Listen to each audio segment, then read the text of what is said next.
listen to the sounds of the rain. A week away, big race winners Peter Brock and John Bowe have firmed in favouritism.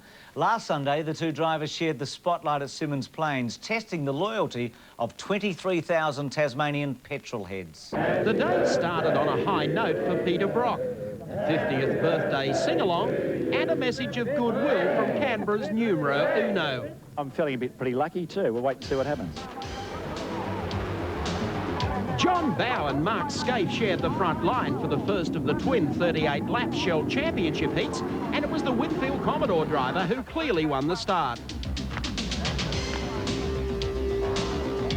The early interest in this contest was not between the leader and his challengers, but the cut and thrust involving Bowe and teammate Dick Johnson. They hammered away at each other for 3 laps before Bowe got a nose in the clean air. Johnson tried to follow, but found himself mixed in a tussle between Larry Perkins and Glenn Seaton.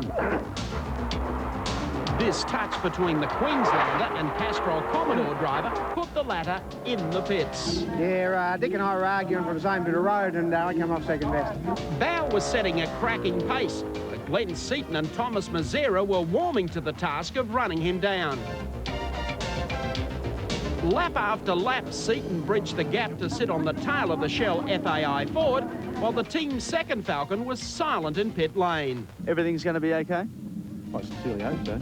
Seaton's bid for the lead came up short when he spun at Coke Corner, allowing Mazzera to tailgate Bowe to the wire while he recovered for third. Heat 2 and Bowe made no mistakes as he edged Mazzera and quick-starting Peter Brock to the first left-hander. Brock wasted little time advancing to second, while Mazzera, Alan Jones and Neil Crompton played in the draft.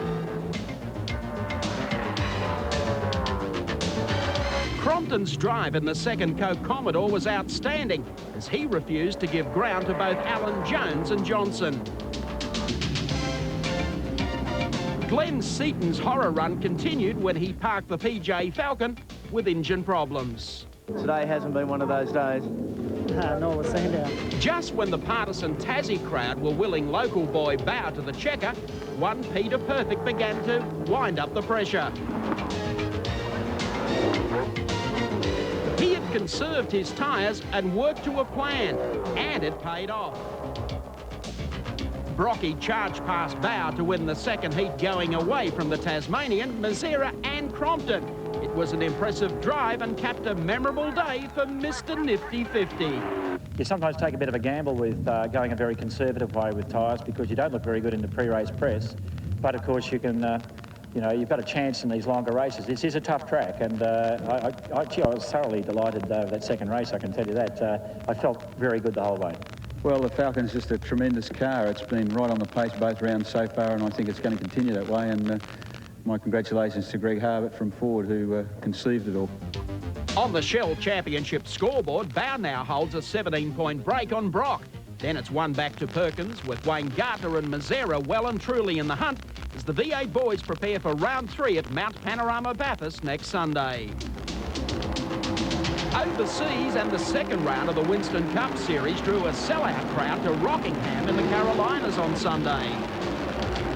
The early lead was hotly disputed between Hendrick Motorsport teammates Kenny Schrader and Jeff Gordon, while Dale Earnhardt waited patiently to pick up the pieces.